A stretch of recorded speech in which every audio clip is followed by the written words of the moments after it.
All right, guys, we're going to get started. Happy. I'm assuming Peter's good. It is 7:04 on Monday, March 20th. I call to order meeting 1391 of the Wachusett Regional School District Committee. This meeting is being live streamed and recorded through Rutland TV. We do have remote members tonight. When I call your name, if you can just confirm that we can hear each other. Jana?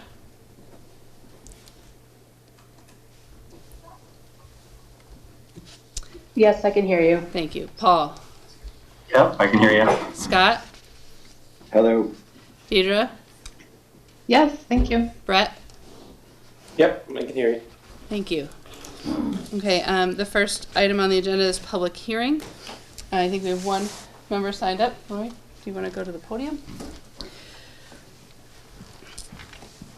And if you could just state your name and address for the record, please.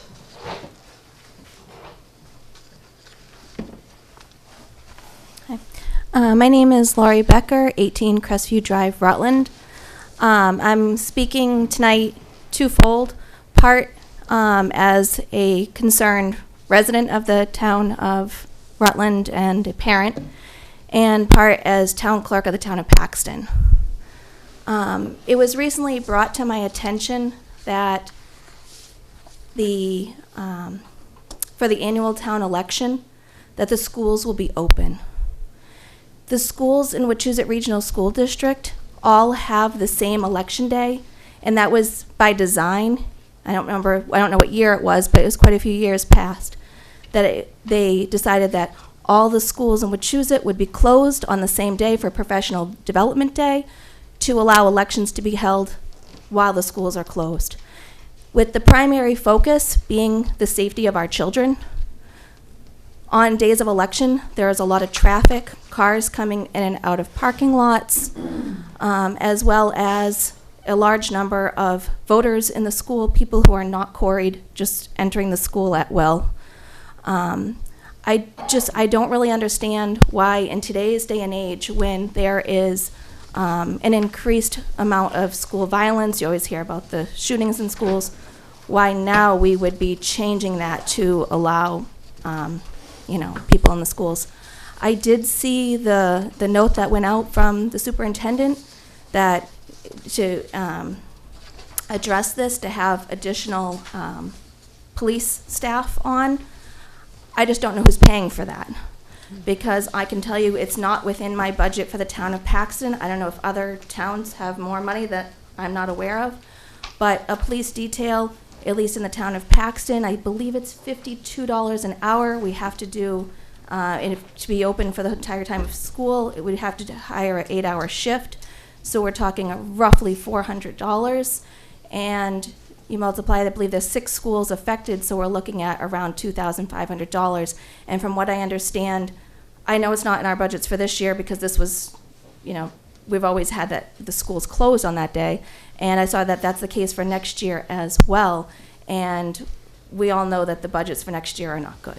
So I just wanted to bring up my concerns. Thank you. Thank you, Laurie. Chair's opening remarks. We haven't had a full meeting in quite a while, so just to ensure that we can finish the business on the agenda, ask that we be mindful to keep our comments to the topics. I'm also happy to share that the FY21 audit has been completed. It will be reviewed by Audit Advisory and then eventually brought to the full committee. Next would be Student Representatives Report, but they are not here this evening. So we will go to the Superintendent's report. Thank you. I'm going to do my best to share here.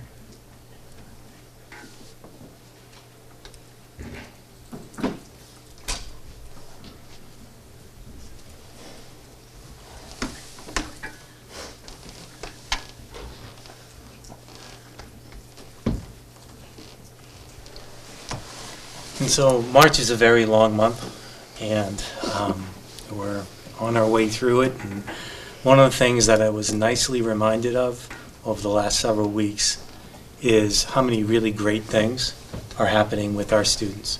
And so I just wanted to start today with sharing some of the things that have been going on around the district and really give the kids some due notice for their accomplishments. I apologize in advance. I started putting names up, and I got to the point where I think I had 60 names up here.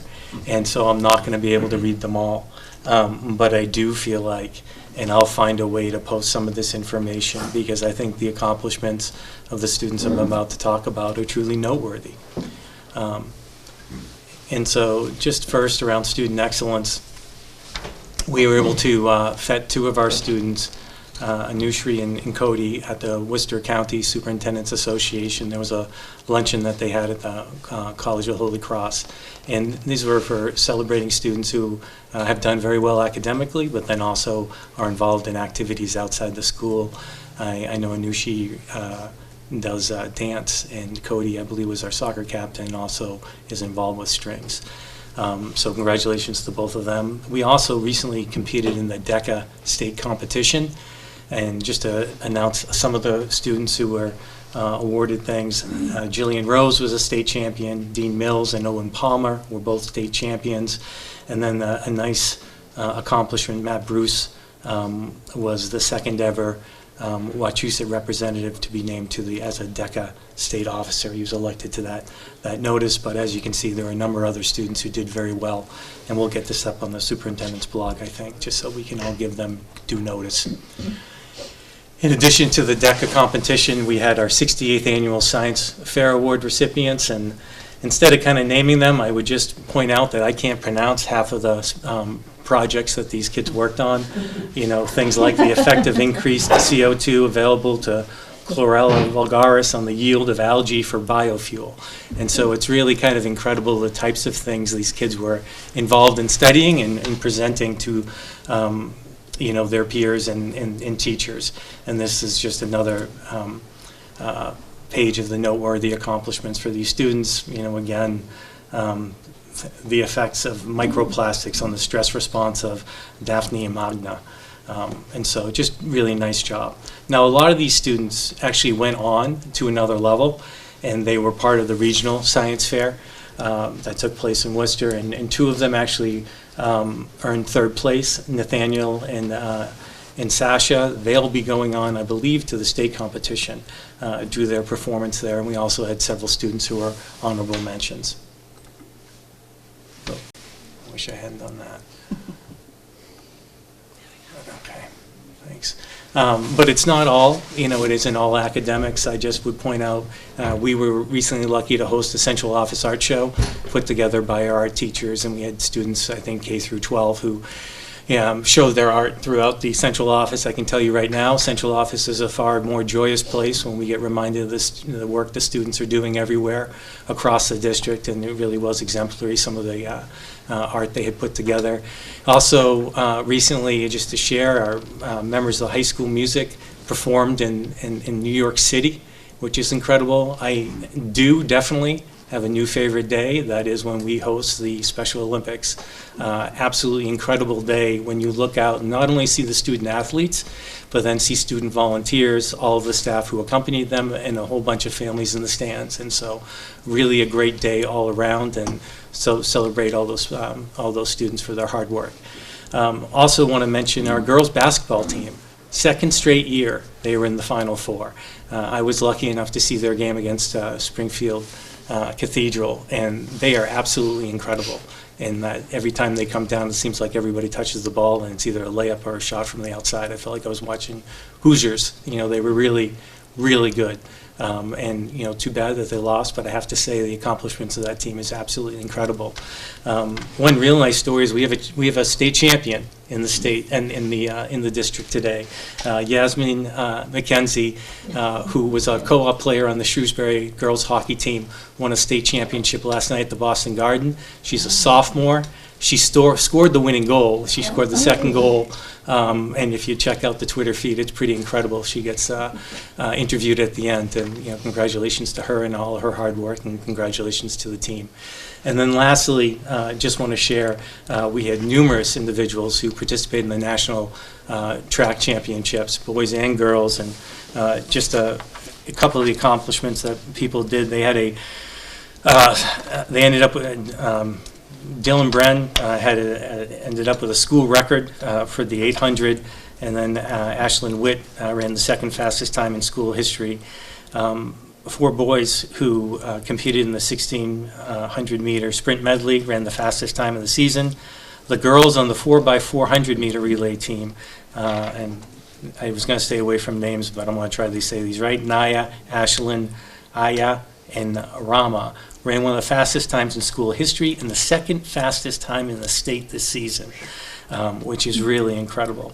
And then the girls' 1,600 sprint medley relay, Naya, Kate, Rama, and Ashlyn finished in 8th place, but with a time that ranks number 2 in state history. And so really just incredible. I started it, so I'm just going to finish it one more. 4x200 relay team, Naya, Kate, Ashlyn, and Rama also set the school record by over a second and a half, and they ran the second fastest time in state history by just less than 0.3 of a second. So incredible accomplishments all around. Gives a little bit different flavor of what March and what the kids are doing, so maybe March isn't so bad after all. But congratulations to all those students and their notable accomplishments. And so the other thing I wanted to talk, and we just heard about it a little bit, we are scheduled to be open for town voting, and I put a little bit of a narrative around that in the superintendent's report, and I just want to share a few things about that. The decision to be open on town voting day was actually made last year when the school committee calendar was approved. And it also, I would want to point, we were actually open during the primaries this year as well. We'd share that it is not an ideal ceremony for us to be in session when there is town voting. I think the point that we want to minimize whenever possible movement through our schools is an accurate point to make. Our hope, as I put in the report, is to partner with the town managers who I spoke to after September primary voting, because I had some constituents in the town express their concern. Talk about needing to develop a better plan if we're going to have school on days when there's going to be voting. And so scheduled to meet with the town managers again next Tuesday. John Kroll and I meet with the town police chiefs and town fire chiefs on a monthly basis as well. I believe we're scheduled to get together with them on April 4th. And we'll be meeting with principals a couple of times prior to voting date to take place. It's a tough issue. I wish I had a great answer for folks. Right now, there is someone posted whenever we enter into the schools to direct people to the school gymnasiums, which is typically where voting takes place. We have 6 schools, I think, that are impacted by this. I think our concern and where we're hoping to have increased vigilancy is around making sure that once people are in the gymnasiums, we have limited access to the schools. And, as always, we're going to work with our town partners to see what we can come up with. I think our ideal scenario is to have an additional police officer added if possible. But it's real tough, I'll be honest with you. In years when we have 3 elections where we have a primary, a state, and a town voting event, we don't have enough school professional development days to cover all of those days. So there is going to be school open for at least one of those voting days unless a decision is made not to have school that day. I get personally concerned, and this is me speaking as the superintendent, I get worried when we're basing decisions on professional development on whether or not schools can be used as voting facilities. And I say this just as a general practice. And the reason why I share that is next year, the best example I can give is we need to start our strategic planning process. And in partnership, and I wasn't here last year when the decision was made to switch the PD, but I know through some research that the reason why that was done was twofold. One was because there needed to be some front loading for some of our curriculum. And the other was at the request of the teachers who found that professional development in May wasn't ideally suited to them improving their practice. It wasn't the best timing for them to be getting professional development. And I'd share in general, a front-loaded professional development day is helpful because not only do you get all your new teachers in, and every year we're going to have 20-plus new teachers to the district, and it'd be really important if we're going to be working on a new initiative to have their voice and agency in that process. But also, at the end of the year, some of the teachers or some of the staff are going to be retired or may not be coming back the next year. And so by giving them professional development in May, it's not always the most effective use of time. I freely admit to everybody, I don't have a great solution other than us trying to partner with our town partners. But speaking as a superintendent, speaking as a leader of the schools, I have to be honest as I get worried if we start planning our calendar around when town voting can take place and not what's going to give us the maximum impact on student and staff, especially when we have so few days. So, but it's a difficult issue. Okay, let's. Do you want to talk about that I was gonna say, let's first? talk about that, and then we'll move on to the rest of it. Is there discussion? I saw Matt's hand. So I appreciate the point on the calendar. This school committee owns the calendar, so at any point we could modify and motion to revise the calendar. And what I would suggest is, I'm happy to make a motion to modify the calendar, because at the end of the day, I think student safety is the #1 concern. And there is no Cory check. Anybody can walk in during a voting situation and go anywhere in a school. Those police officers are there for the towns to administer voting. They're not there for the students or the safety.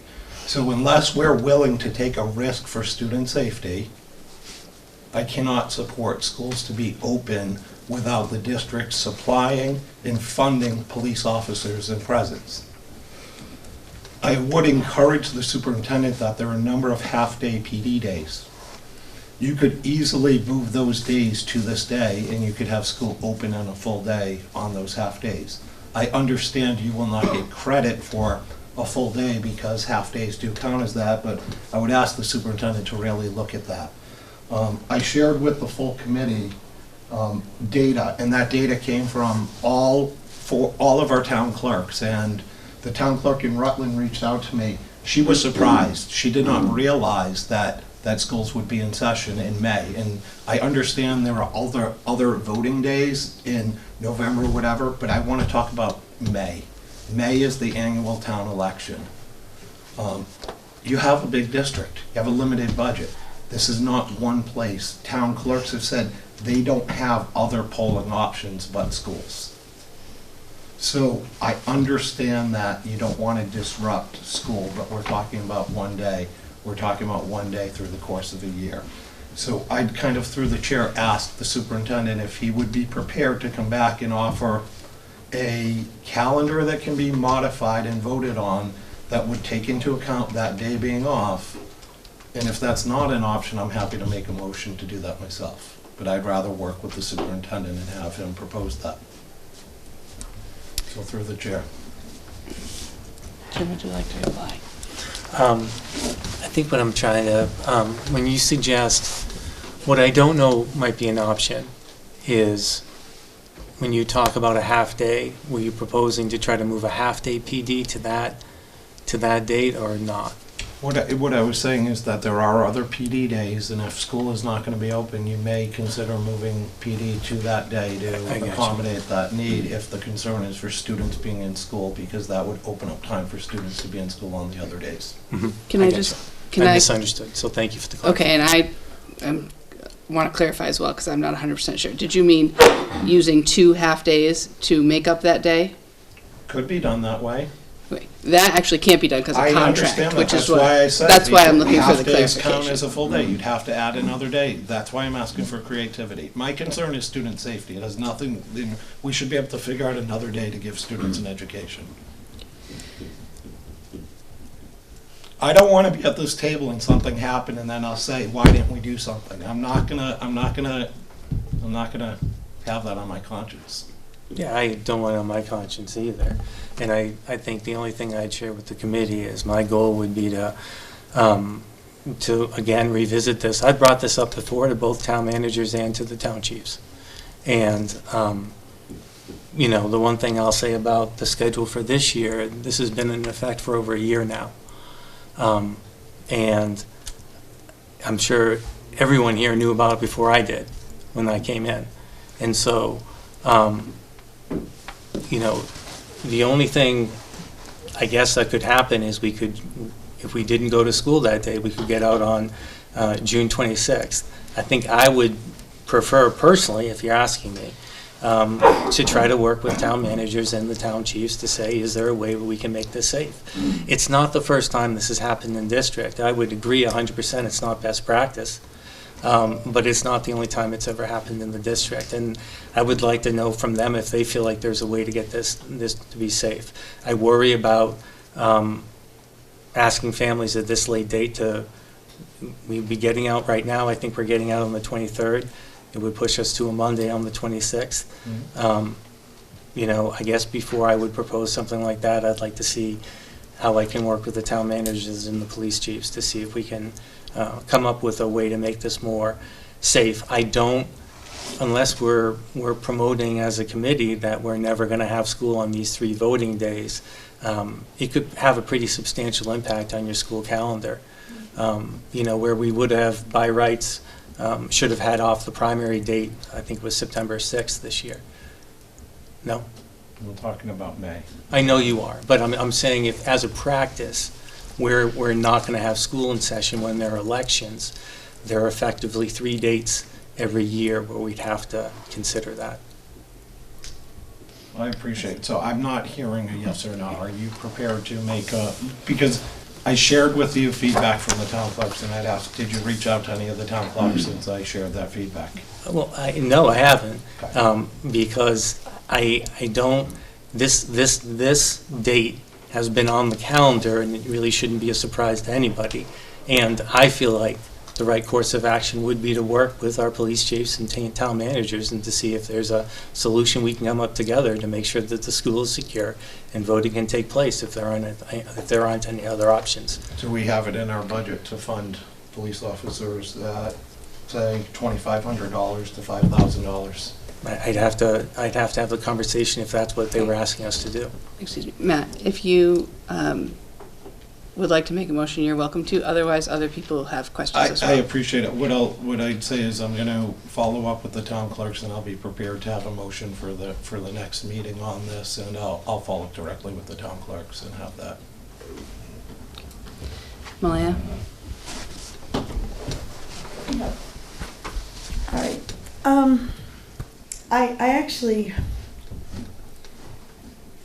I appreciate the superintendent would like to approach in wanting to work with the towns on this, because I think, I think obviously safety is a top priority, and I think it always has been. However, this has come up every year since I've been on the committee, and I guess it's a fine line where that line is in terms of who's in your buildings when, and that's sort of a bigger policy than this. I mean, are we going, if our concern is that they're not quarried, are we going to quarry every grandparent that comes to a school play because they can wander the school freely as well? Or are there other things we can do, like limit the entrance to one exit and entrance? Some of our schools have one particular door that maybe they could use instead of the front door, or other options depending on the school. So I'd like to see us look into those options rather than, because we did approve this last year. There was a reason we approved it. The whole committee approved it. I don't know if it was unanimous, but it was a committee decision. Therefore, it is a committee decision whether any individual voted for it or not. The committee as a whole approved it. And I would like to see us not change things at the last minute, I guess. I understand that we need to respect what is going on and what our concerns might be. I guess I saw data, but I don't know if that data came because you called them all individually and surveyed them, or if because they didn't come to our meetings and speak to our meetings. I don't know if Jim's heard the same data. I guess, I don't know, but I think we passed this over a year ago, and I think we need to abide by our decisions, but I agree with the superintendent's notion of working with them to try and find some solutions, because there was a reason that we passed it the way we did.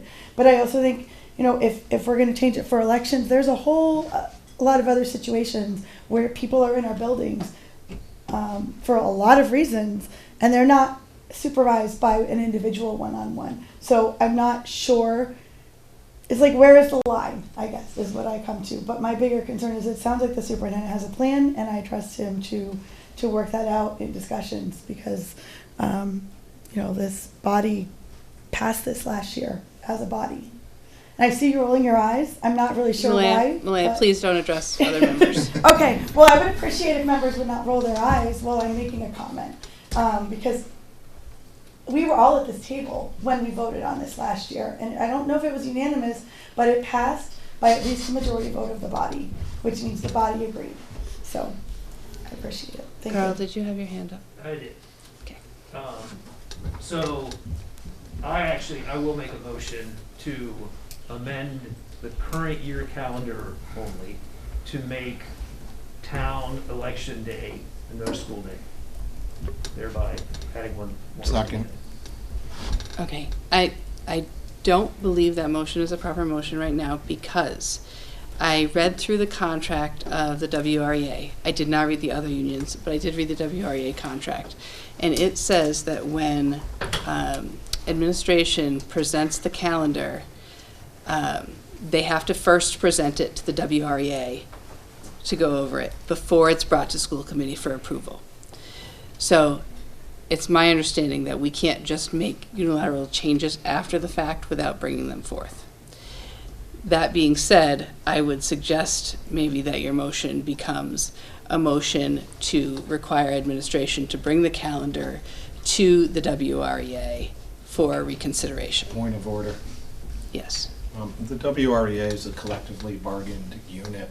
We are a school committee that makes policy, including the calendar. A school committee should never operate based upon a collectively bargained unit. That would take away the power of a school committee. So I'd overrule the chair. I'd ask to overrule the chair on. I think the motion is in order. Is there a second? Second. Okay. Is there discussion on the overruling of the chair? Matt?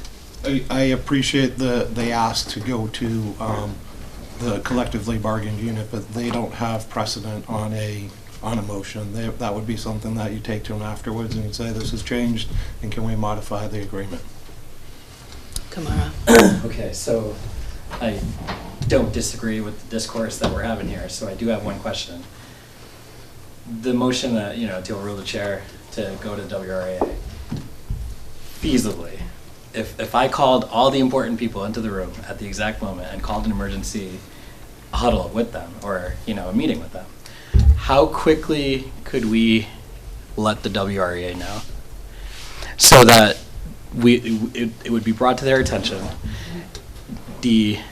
that collective bargaining unit may not feel like, wow, this is last minute Sally, hypothetically, and then we might still be able to accomplish it. But going through, and this is where it gets a little tricky for me because I agree with what you guys are saying. I just worry about legal precedent.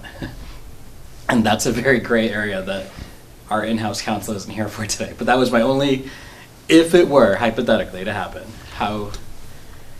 does anybody have, through the chair, is there a roadmap that would make it happen before the first first elections? Before the first election? Before the election date. So that way school could be closed and then the union would know and then.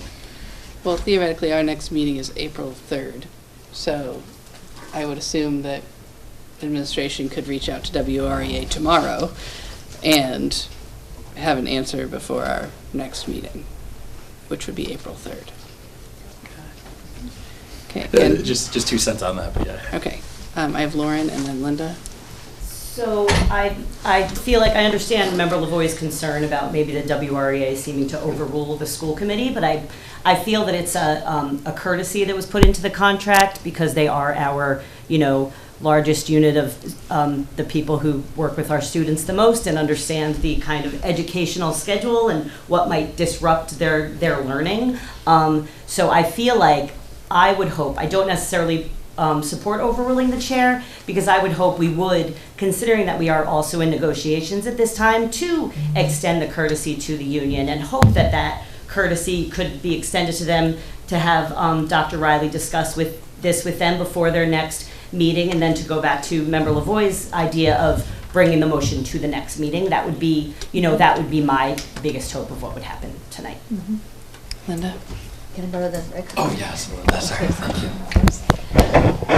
So I'm also sympathetic to Member LaVoie's concern, but also agree with Member Sam and Garrett that we need to honor the contract and the courtesy extended to the union, and agree that that courtesy should be extended, and then this discussion should be had at the April 3rd meeting.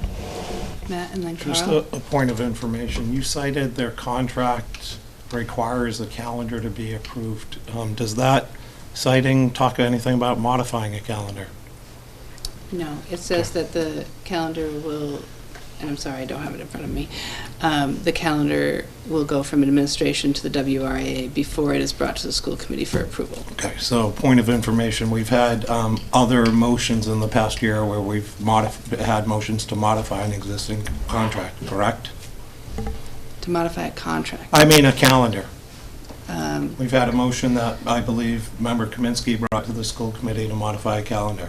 For the naming of a day. Was that brought to the WREA before that motion was brought to this committee? No, I did not review that contract before that meeting. Okay, the calendar, you mean? So, No, I didn't review the WREA contract to understand that that was part of it before that meeting. Our precedence is allowed for a calendar to be amended at a meeting, but tonight you're ruling that that cannot happen? After reviewing the contract, yes, I'm saying that I don't think that should happen.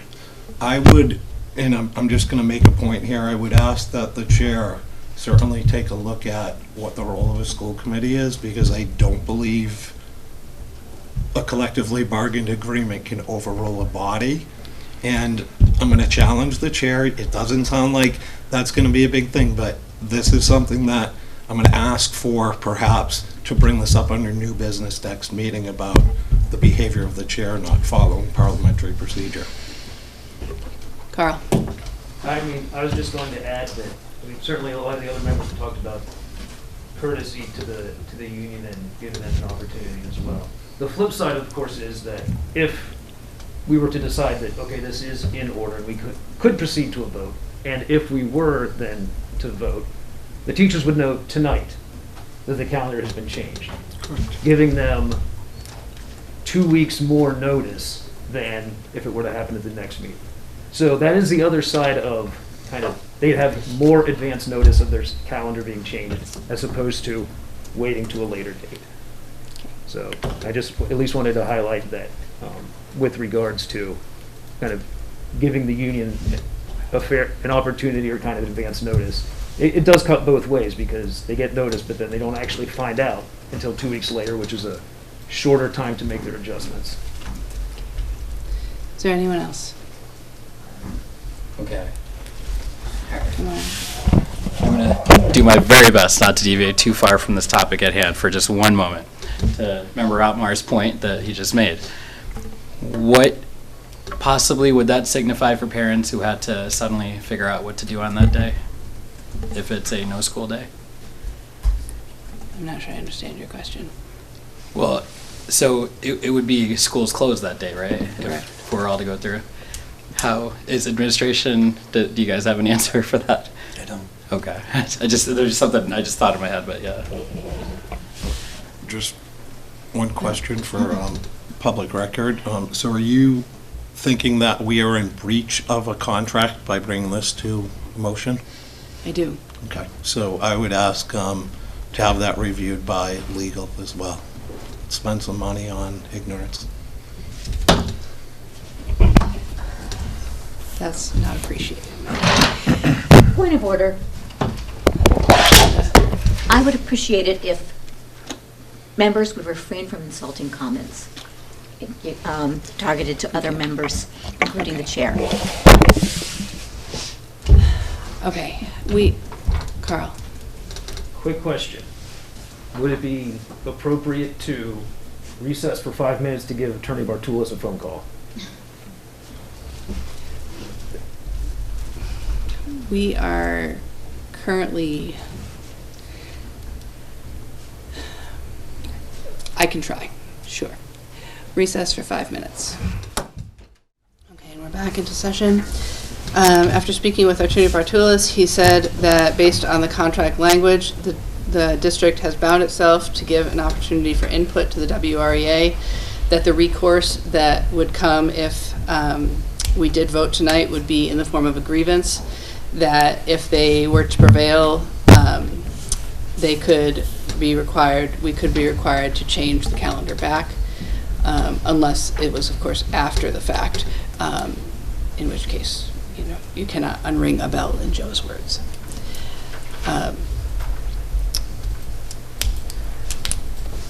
That's what was said.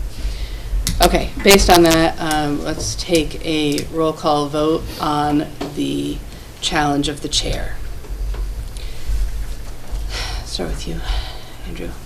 Meter, yes. Or yes. Woodland, no. Longleal, no. Garland, no.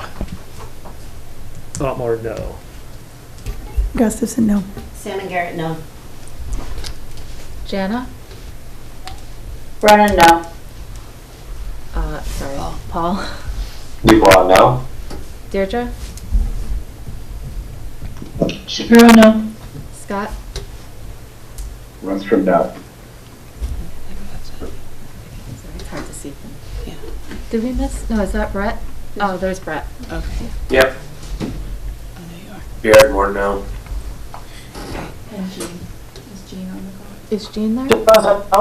Oh, that's okay. Okay, and the motion fails. So, the motion, the original motion to amend the calendar was considered out of order.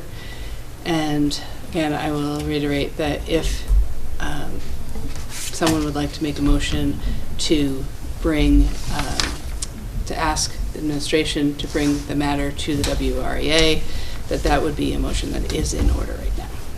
So moved. Is there a second? Second. Yes. Okay, it's moved by Linda, seconded by Carl. Matt? Could I just ask that we look at both calendars this year as well as next year? Okay, considered. Okay, is there a discussion on this new motion? Kamara, and then So Linda. I may need a little help from legal. I just need like a rough timeline. When is our next meeting with WREA? And if it's far out, would there be any way to assemble quicker? Just If you ask me to, I'll be talking to them tomorrow. okay, I just was curious. Yeah. Linda, what's next? So I just wanted to point out that there have been discussions about what to do with this day off, have it on, for several years. 2 years ago, because of the change in the Sterling Town calendar, they ended up having their vote on a different day than the rest of the 4 towns. And it was held in session. And when I had approached the town at that point to talk about what that does for security, they were adamant about making sure that the election was held on the day that the students were there for the local election. It was a different town administrator at the time, different circumstances, but I just want to point out that there's not like a black and white on how people can approach voting in our schools. Also, around that time, maybe the year before that, so like 3 years ago, the administration at the time had gone over the security plans for each voting site and details in and out, that kind of thing, to talk over the security plan. And that, from my knowledge, is something that is gone over every year with the voting sites and the schools. So that's just a little bit of history of what has been discussed and has happened from a couple other point of views. That's all. Matt? Just a point of information. I'm not challenging what was just stated, but this came directly from the town clerk of Rutland, who pulled the town clerks. And the Sterling town clerk said that they changed their annual election day in 2013 to be aligned with all 4 towns in the Wachusett district and have maintained that since. Their new town administrator is also requiring police detail there while schools are in session. So I think that they did align together for a reason to be aligned with the schools. Point of information? That is true, that it's better to be aligned, all 5 towns. If you guys remember, that was when we couldn't reorganize forever because we were waiting for Sterling. But unfortunately, according to Sterling's town election rules, they have to hold their local election 1 week after their annual town meeting. And that was held in June, so that held up the election. And that's based on the specific town's wording. And so that was like a one-off. And it was a pain. Anyone else? Can you clarify what a yes and no is, since so many? Yes. Thank you. So the motion on the table is to ask administration to bring forth a change in the calendar for the PD day to the WREA. So a yes vote would have administration be bringing that forth, and a no vote would indicate no change. Matt and then Carl. I'd ask to modify that motion to have that report back to the school committee at our next meeting on April 2nd or whenever that is. That's fine. Linda. Thank you. And it's April 3rd. April 3rd. I just want to make sure I understand what Yep. I'm being tasked to do. And so, my understanding for this year calendar is to inform WREA that we have the intent to, or are proposing to change the calendar by making May 8th a no-school day, effectively making the last day of school June 26th. And then my question, because I believe Member Lavoie had a question about next year's calendar, is the committee's wish for us not to have school on any election dates. And so I don't believe we have a primary next year, but I just want to double check and make sure I do everything, you know what I mean? And so the next year, I'm not being asked, and my preference is that we don't change the PD for next year, but again, perhaps make May 8th a no-school day next year. It's my understanding that this would indicate that there, as long as there is no school, it doesn't matter how you accomplish that. Great. Okay, I have Carl, then Linda. Well, I was just going to clarify that Okay. for May, for this year, it's just a no school, not a PD.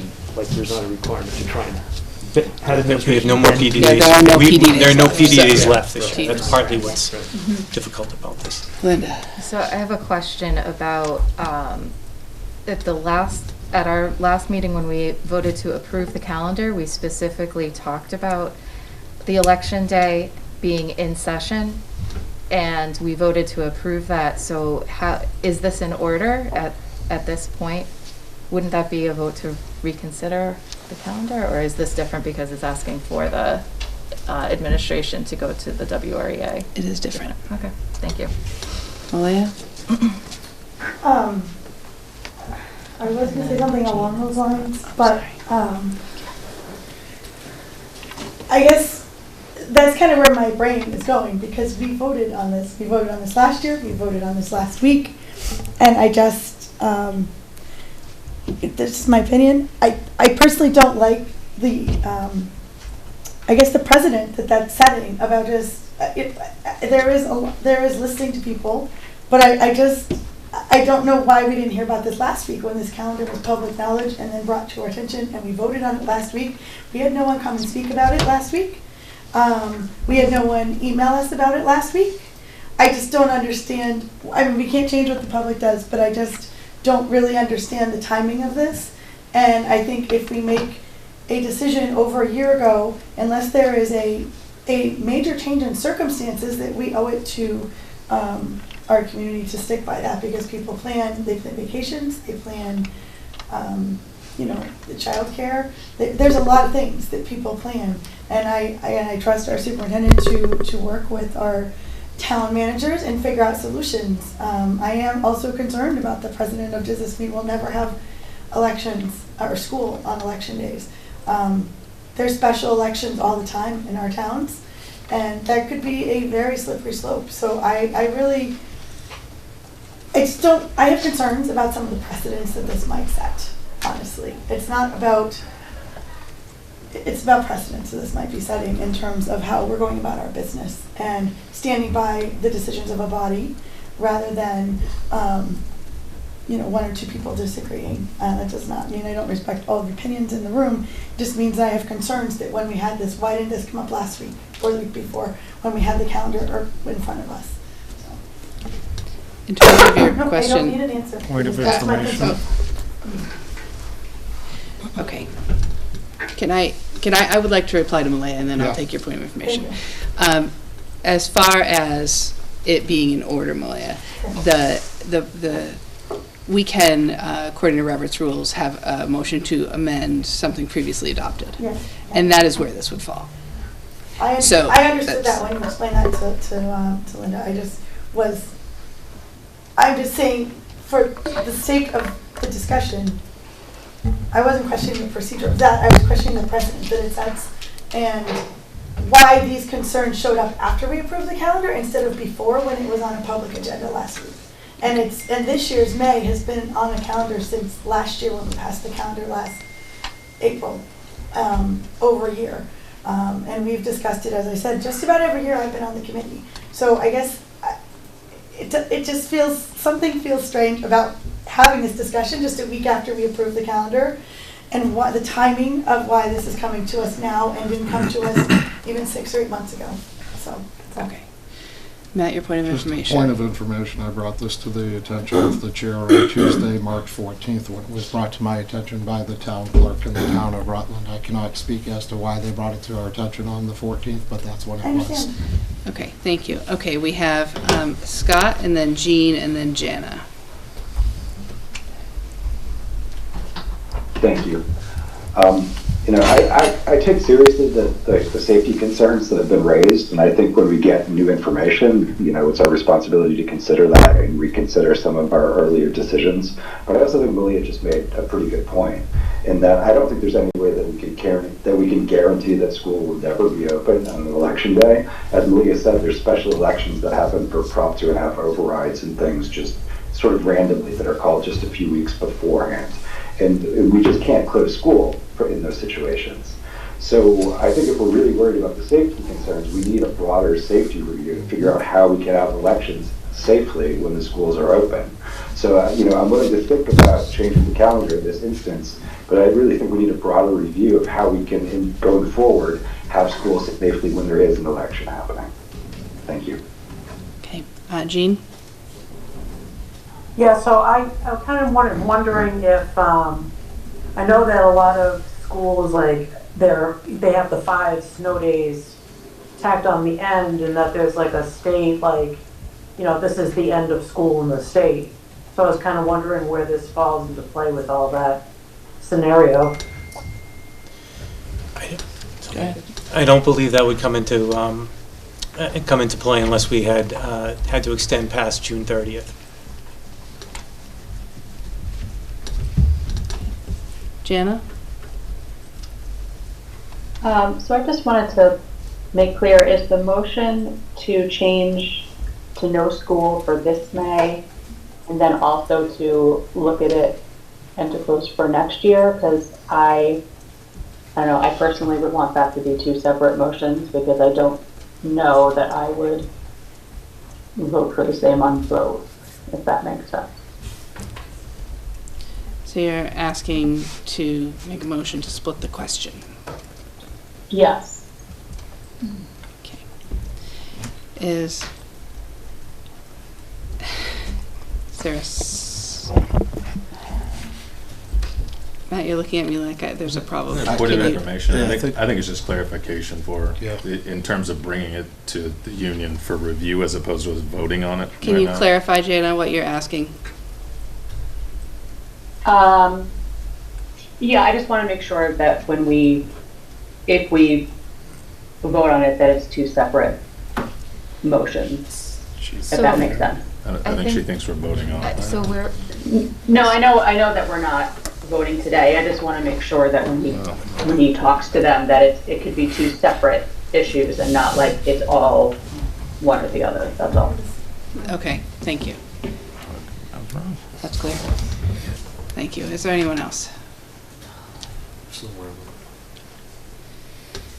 Okay, seeing none, we're going to go to a roll call vote. And we're voting to have administration bring to the WRA change in the calendar regarding May PD. No school, May. No school on PD And then- or PD for and then- May yes. 8th. Okay, roll call vote. Mater, yes. Lavore, yes. Wyndham, yes. Longley, yes. Gavarthan, yes. Butler, yes. So no. Sam and Garrett, no. Jana?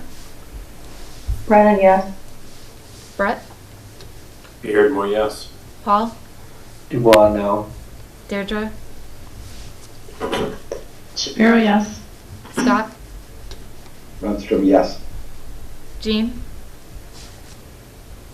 DeRosa, yes. And chair abstains, the motion passes. So we'll hear back from you. Okay, moving on, our next item is a presentation by Deputy Superintendent Daly.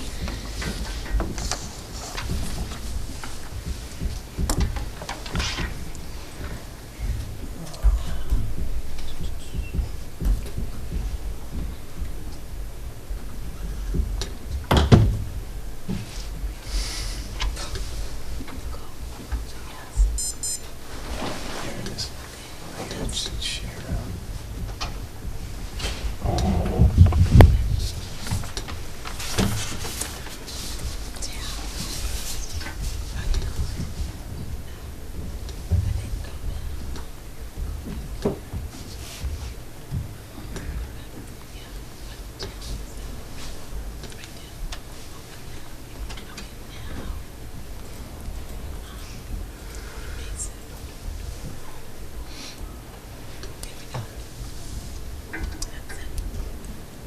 You're not going to be on your screen, you okay? Yeah. Okay. Thank you. Okay, we've talked about the comprehensive review back in the fall, and it was more theoretical at that point because it hadn't been scheduled. So now it's been scheduled, so I wanted to just bring you an update on what that schedule looks like. And you might have noticed in the last a recent superintendent's blog, it talked about May 1st to May 4th, but actually a day's been added, and I'll get to that as to why. But it's actually going to be May 1st to May 5th. And, this is just background information on the actual comprehensive review. I'm not going to review it because we've discussed it before, but I thought it was useful to keep it here for members of the public if they wanted to learn more about what the comprehensive review looks like. We also sent communication to all families, which described what the process would be. The purpose of the review, it's to develop an evidence-based report which gives a snapshot of the district systems and practices relative to the Mass district standards and indicators. They'll provide the district with key findings on strengths and areas for improvement through an equity lens grounded in those Massachusetts district standards and indicators. And here's the actual district standards and indicators. So we have 6. So there's 3 under governance and administrative systems. So 3 areas that they're going to look at: leadership and governance, human resources and professional development, financial and asset management. And then under student-centered systems, they'll be looking at curriculum instruction, assessment, and student support. The actual schedule.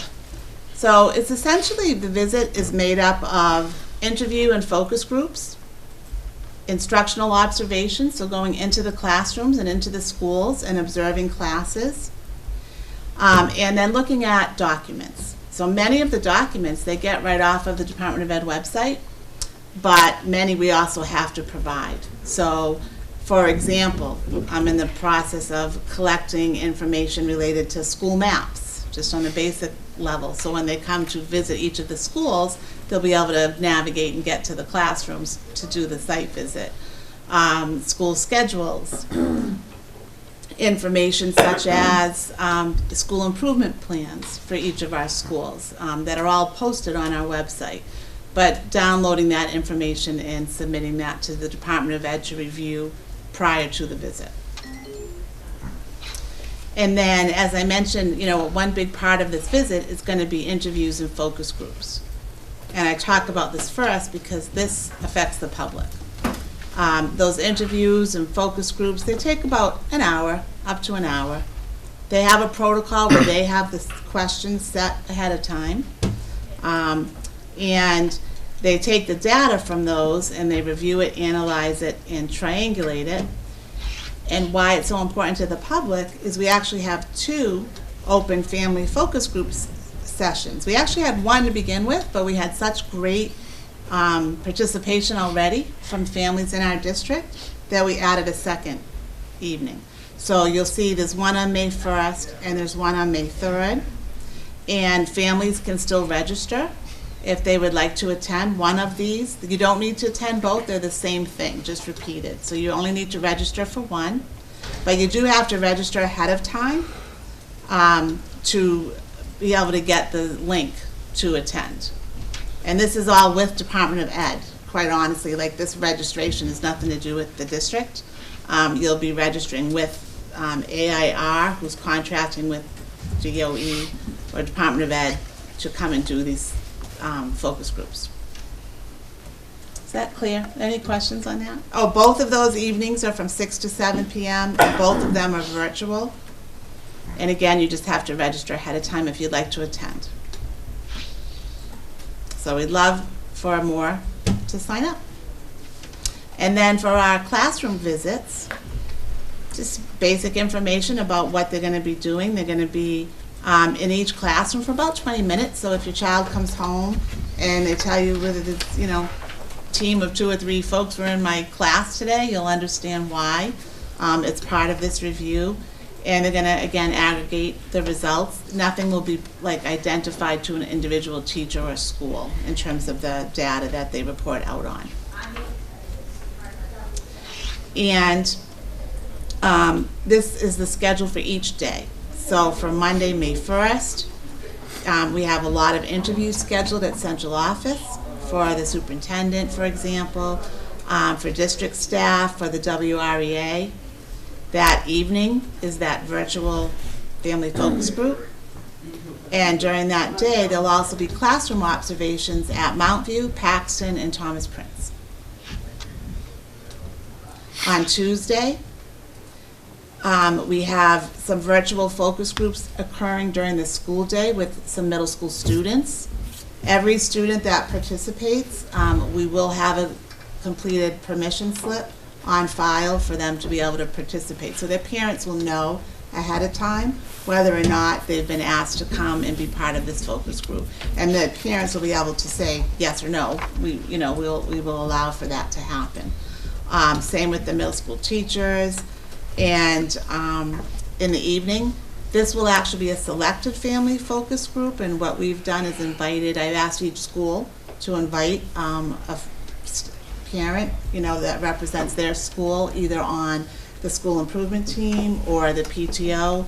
And we're also going to reach out and make sure we have representation from CPAC, from LPAC, and make sure we have a good group. Typically, they want these groups to only be 8 to 10 people. So we do have to limit the size of the selected group, but not the open family group. Those are open to a larger number of people. And there's also going to be a school committee virtual representative focus group that evening. And what we did is we went with DESE's advice. So they recommended that we invite for that school committee focus group, the school committee chairs and the subcommittee chairs. And so I sent that invitation out. That's virtual, and that will be from 7 to 8 p.m. on Tuesday night. And in the classrooms in our schools that day, the observers will be at Mayo and Glenwood. Wednesday, high school. So we've got high school teachers, students, we've got our administrators, our building administrators will have focus groups. And we have some virtual groups in the afternoon. A lot of the observations that day will all be at the high school. So in the classroom that day, they'll be visiting Wachusett Regional High School. And that evening is that second open family focus group that we just added from 6 to 7. And information for that registration can also be found in the superintendent's blog if you're looking for the link to register. Thursday, May 4th, no more focus groups, but we have observations happening at Naquag, Central Tree, Houghton, and Wachusett. And then Friday, this was a new day that was added, and I just think they, realized staffing-wise, they needed more staff to be able to come into a district of our size and be in all the schools for observation. So they added the Friday for Davis Hill and Dawson. So that's what the schedule looks like for that week. What happens after? AIR, they analyze the data, they draft findings.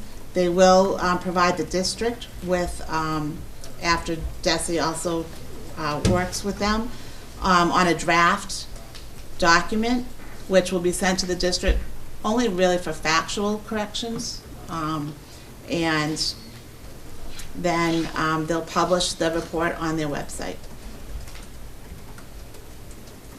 We'll be able to celebrate our successes from that report and determine strategies in terms of areas that we're going to need improvement. And we do attend a next step meeting. And that's it. Does anyone have any questions? Nothing, Malia? Are there any focus groups geared around school committee members? Yes, Jane? I've heard of that. Yep. There's one on Tuesday evening. Not specifically for school committee members? No, it's specifically for a representative group, and DESE, again, they want these groups to be 8 to 10 people. So they recommended that we invite our school committee chairs and subcommittee chairs for that meeting, so we've done that. Okay, so I don't know where this came from, but there's an Appendix F, and it talks about this, and it says interviews and focus groups will take approximately 45 to 60 minutes. Stakeholders participating in one of these methods may include the following, and it Calls out school committee members. So is Yes, there an and- opportunity more than 10 if school committee members want to attend that one?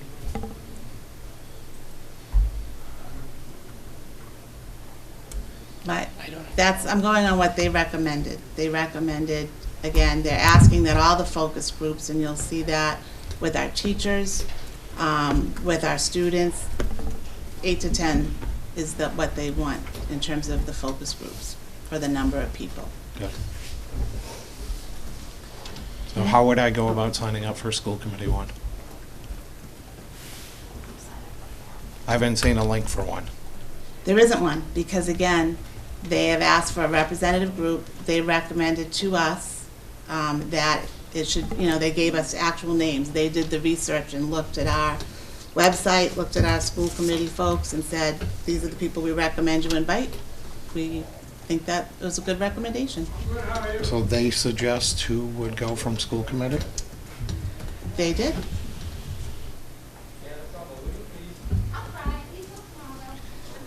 Malia? Sorry. My question was about the student groups, the selected student groups. And I guess, I know there's many ways of going about selecting those. And I trust that you all will figure that out or have figured them out.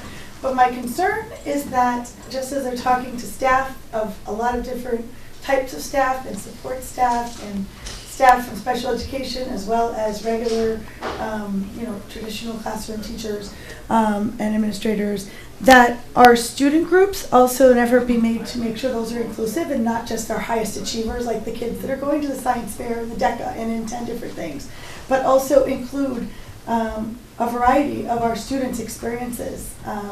I particularly think of the special education students, obviously. There are a lot of students that are in inclusive classroom settings and I just want to make sure that the variety of experiences of our students are included in those focus groups in some way, and not just the top, achievers in the middle school or the high school, because that's typically what happens in these situations. And I think I see an effort reflected in this to get a cross-section of experiences from teachers and administrators, but I want to make sure that that extends to our students who have different kinds of experiences depending on where they fall. So I guess that's just a concern and a question. Do you want me to answer? If you can. Especially it was difficult to put the schedule together. For example, working with five middle schools, right? So what I've done is trying to collaborate with the principals on who they're sending, because we only have one middle school student focus group with 8 to 10 students from 5 schools. So what I've done is worked with them with a Google Doc, each school give me 2 names, and then let's look at the list together. And we've been doing this in multiple PLT and curriculum meetings. Let's look at the list together to make sure it's a representative group. And we've tried to do the same to the best of our ability with our teachers too, so that they represent different subject areas, different roles and responsibilities. It's difficult because we are limited to the number, but again, they're going to get data from a variety of sources, including those classroom observations, where they're going to observe students, they're going to observe the teachers and the focus groups, and looking at data and triangulate all of that to come to their suggestions. Thank you. So any other discussion?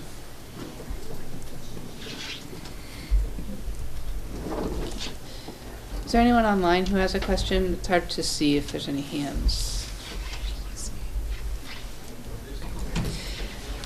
Actually, just one question. Yeah. Approximately when do you guys receive the results back? Is it the following subsequent spring, or is it hard to say? I believe that it would be sooner than a year, like spring. I believe that they mentioned we may receive a draft in the summer. Oh, okay. I know that later summer, I would say. I know that when you go to the DESE site for comprehensive reviews, you can see the dates that various districts had their reports published.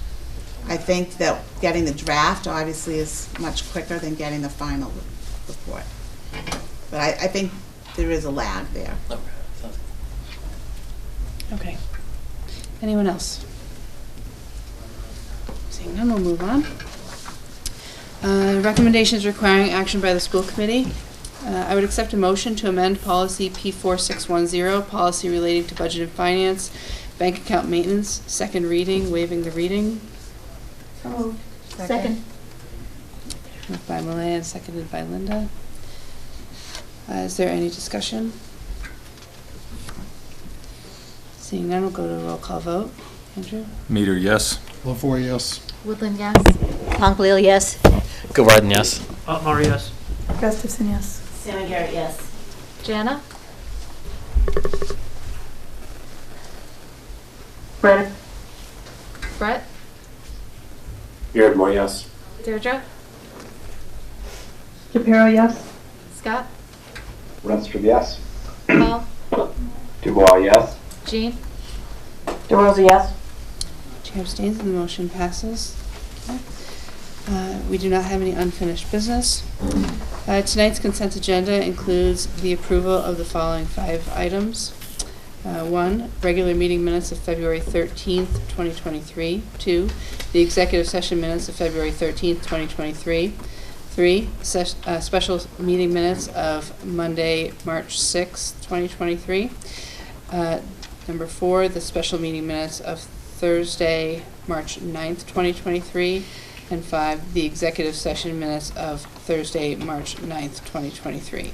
So anyone who would like to remove any items from the consent agenda? Malaya. The regular meeting of Thursday, or the special meeting of Thursday, March 9th, I had a question about, I did send this by email. Well, if we're right now it's just a Okay, point to yes, remove it. yes, I had a question. Okay, all right, so we're removing item number 4. Does anyone else like to remove anything else? Okay, seeing none, I would accept a motion to approve the consent agenda minus item number 4. So moved. Second. Randy, I think the secretary. Randy. I did not distribute the executive session because we didn't have executive session, so I actually didn't distribute those. So it's up to A and Okay. E. Thank you.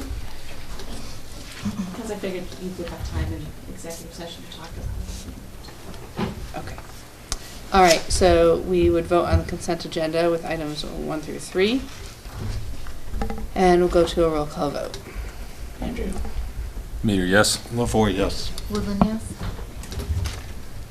Mongley, yes. Gilbert, yes. Otmar, yes. Yes. Sam and Garrett, yes. Jana? Brennan, yeah. Brett? Beardmore, yes. Paul? Dubois, yes. Deirdre? Shapiro abstain. Scott? Renstrom, yes. And Jean. DeRosa, yes. Chair abstains and the motion passes.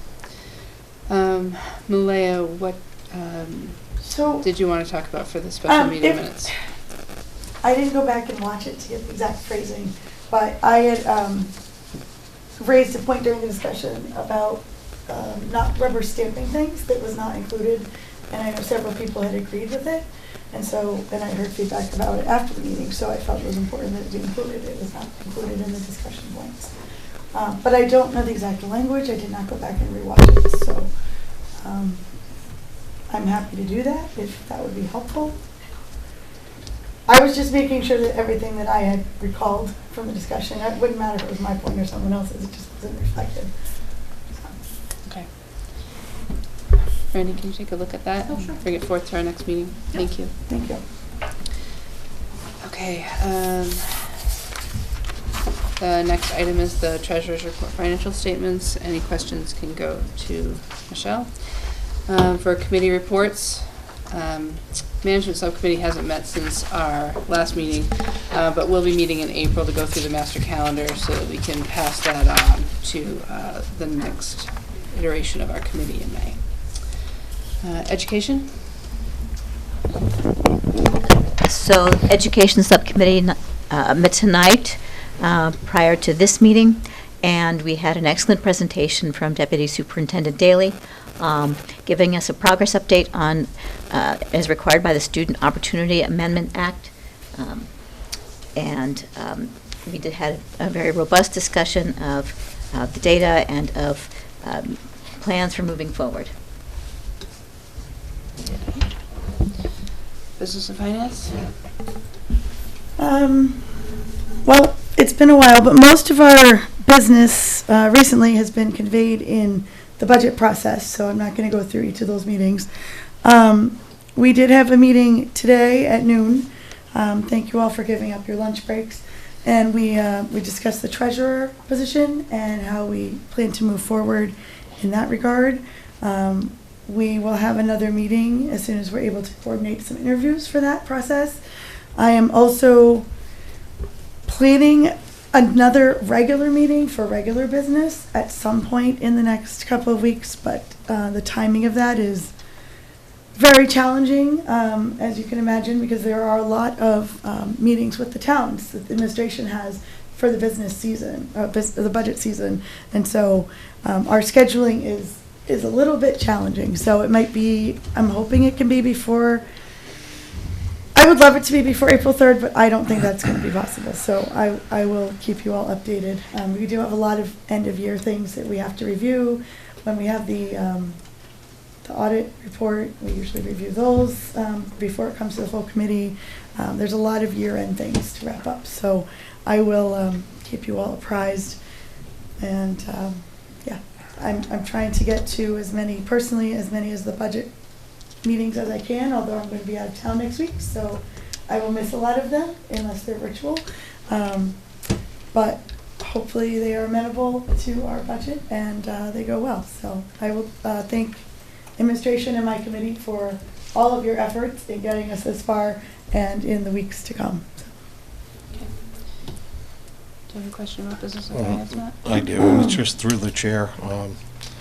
We had our presentation from, administration did their presentation to Rutland FinCom and Rutland Board of Selectmen, and I do want to point it out that as a member of the school committee, all 4 members of the school committee were pointed out in terms of it was our responsibility for the overspending of the budget amount. So through the chair, I would just ask that for business and finance, I felt a little bit unprepared at that, and I would ask that for these types of meetings, when we get updates from business and finance, perhaps we could get some updates as to where we are with the health of things like cash flow, things like where we are on budget, and that way there can be a little bit more ownership when it comes to communication with the towns. All right. I appreciate that. Lauren? Legal? Legal will be meeting in the very near future for a short meeting, and WRA negotiations are ongoing, and we have a couple of unions who are trying to get dates on the calendar to begin their negotiations. Carl, superintendent goals? We have our next meeting scheduled for this Wednesday.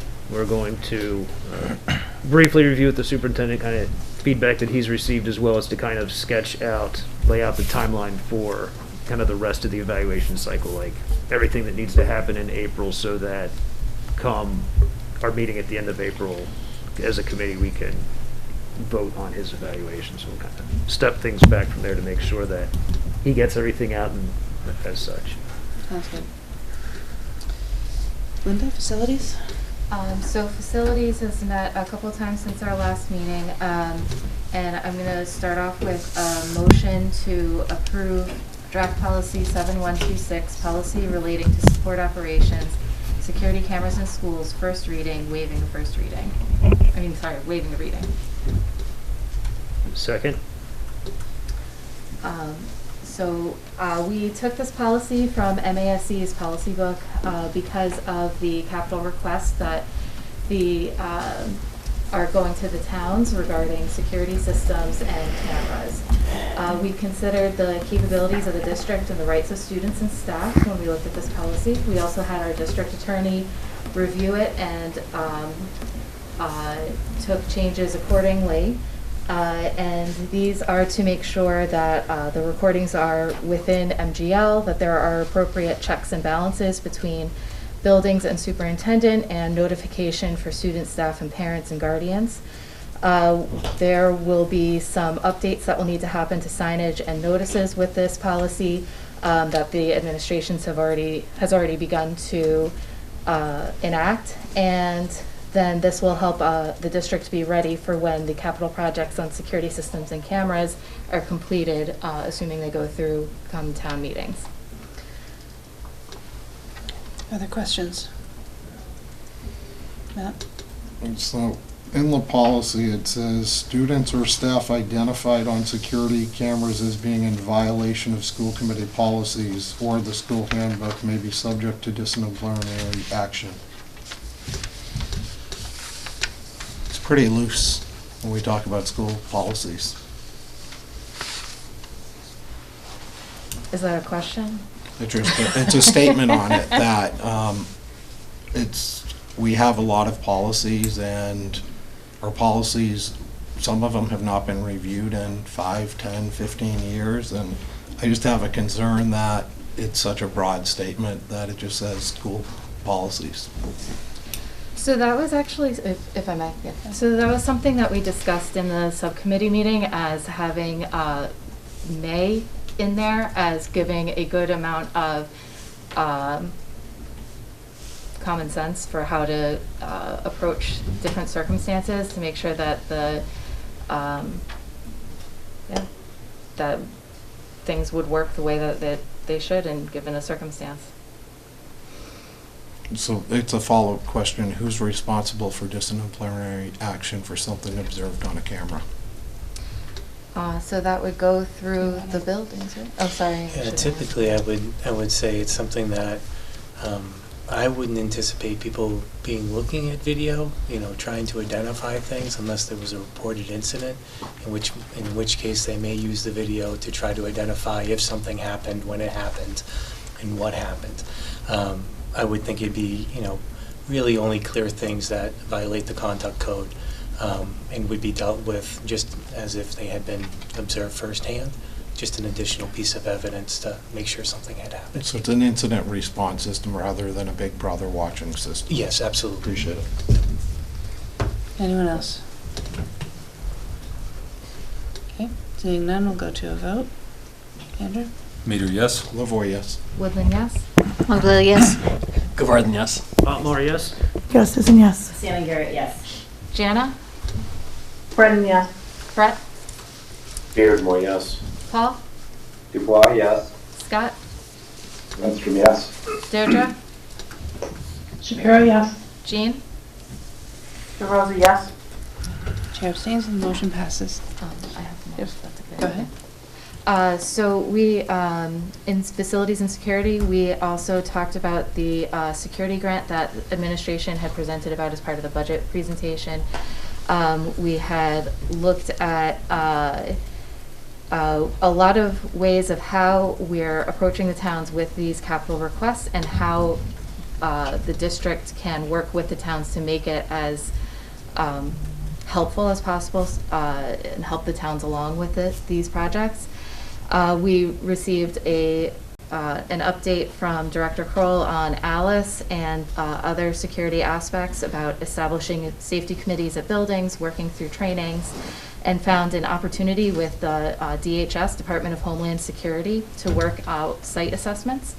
And this is all coming from kind of nothing to full momentum, and that is in total thanks to Director Kroll and Mark Wild, our Director of Facilities, and our building leaders. We also went over current issues with the buildings. If you remember back, I don't even remember when this was, in January or February, when we had that crazy cold snap and then thaw, and there is a lot of issues with buildings all over the region. And so the system that our facilities manager had worked out for coverage caught a lot of problems before they became massive problems and saved a lot of snowballing. So I'm grateful for that. And last time we talked some more about the capital projects communicated to the towns, and we discussed, started the discussion about space at Holden and Rutland in terms of the school capacities and how the MSBA program at the state level has been paused. So that's just the beginning of that, of more details there. And then the next meeting will be this coming Wednesday, when we're going to look at some more policies to see what else we can bring forward before the end of this round of the committee. Okay. Next would be diversity, but Laura and Sue are not here as chair and vice chair. Malaya or Deidre, do you have anything you want to say? We haven't met. Okay. I think we have a meeting. I think we have a meeting scheduled next week, maybe. I don't remember. But we haven't met since our last meeting. Okay. Deidre, did you have anything you want to say? Nope. Okay. Thank you. Audit advisory board, Mike is not here. Bylaws, Maura? Having a little timeline gap here. We've met multiple times, and our last meeting we did move because of weather. Tomorrow night at 6:30 down in the Curriculum Center, we are going to have a meeting, and we so far have gone over looking at reviews of feedback that we had received from all of you guys on the committee. In addition, we discussed some strategies and things going forward through the chair. And also for tomorrow night's meeting, our focus is going to be on looking at bylaws versus policies, or policy overarching, just in general. And to, by our next meeting, come up with a pros and cons or a little bit more of an exploratory dialogue about if you were to go from bylaws to policies, what would be that approach and things like that. And so that would be the goal for the next full table meeting, to come up with information to provide about that. And then we're going to go from there. So yeah, that's all right. Okay, thank you. All right, next, school council reports. Does anyone want to report out? Linda? Malaya? So the ECC has met a couple times since the last meeting, where we talked about staffing changes, the incoming special education administrator search, and some building-specific changes. Then also it's talked about the Friends of the ECC gaining momentum, which was one of the school improvement goals. They talked about the Special Olympics too, getting ready for that. And then this past time, we talked about the parent survey that's going out and some other fundraising opportunities that their friends of the ECC are working on. And then at Wachusett, we talked about the budget, the DESE site review, and the progress on the school action plan with the SEL focus on social awareness and connection and writing achievement. And the panorama survey we looked at a little bit, that shows that there's always an annual winter slump, but this year it was not as big as previous years. So that was part of our discussion. Malaya? Yep. I have updates from CPAC. Last month they had a virtual meeting, and it was actually a really good presentation. It was in person, but most people attended virtually. It was about picky eaters and sensory issues, and actually was really informative. I have a whole packet of information about it, so that was great. We have several upcoming events on the 30th, which is next week, from 6 to 8. They have a virtual presentation on basic rights, understanding the IEP. There should be an email going out about it shortly. I would encourage anyone who has students in special education or might have students in special education, if you attend nothing else this year, that is a fantastic presentation, and they have a presenter from the Federation for Children with Special Needs who does this across the state, who's very good. So I would encourage people to attend if possible. Even if you've already gone a few years ago, it's good to get a refresher. So it's just something that's sort of a building block of anyone with a student in special education. On the 6th of April, they are having a fundraiser at Mexicali Holden all day for lunch and dinner.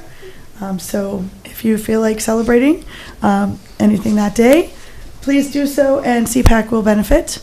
The funds go to support their various speakers and also the Wings recognition that they do every year.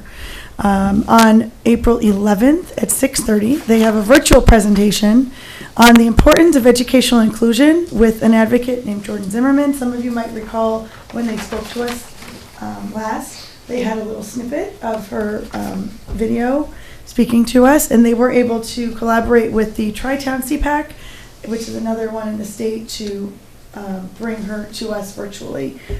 She's actually based in Ohio now, but she went to Boston college in Boston, and she's from Massachusetts, so she has a connection to the area as well, and it's a really exciting thing that they were able to bring her in to speak about educational inclusion. It's going to be virtual. It does require registration in advance, and there was an email that went out.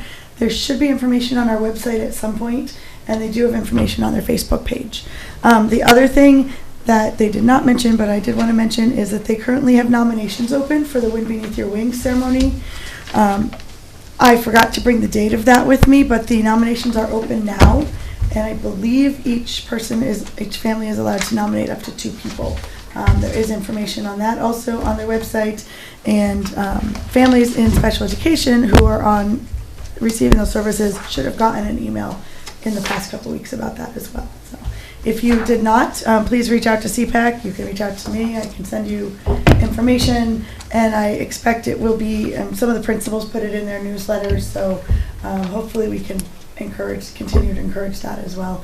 I do know that they have some things that they are working on, but they didn't give me a statement to read, so I'm not going to speak for them. Hopefully we will hear from them in the near future. Thank you. Any other school council reports? No. Okay. I have one. Go ahead, Paul. All right, so Thomas Prince School Council met on March 6th. They discussed update on the budget, and then they moved into handbook amendments. They looked at evacuation procedure and academic honesty. Okay, thank you. Mhm. Anyone else? Linda? I should just note, we had a meeting scheduled earlier this month, but it was canceled due to inclement weather, and we plan to meet again in April. Okay. At the high school Simcoe. Yeah. Okay, anyone else? Seeing none, we'll move on. Is there anyone who'd like to speak for public hearing? Is there any new business? Okay, seeing none, I would accept a motion to adjourn. So moved. Second. Linda and Kamara, thank you. And we'll go to a roll call vote. Andrew? Meter, yes? Before yes. Woodland, yes. Longley, yes? Gordon, yes. Mar, yes. Gustafson, yes. Sammy Garrett, yes. Jana? Brennan, yeah. Scott?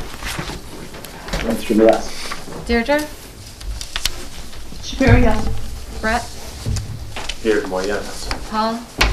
Dubois, yes. And Jean? Rosie, yes. Chair votes yes, the motion passes. We are adjourned. Thank you all.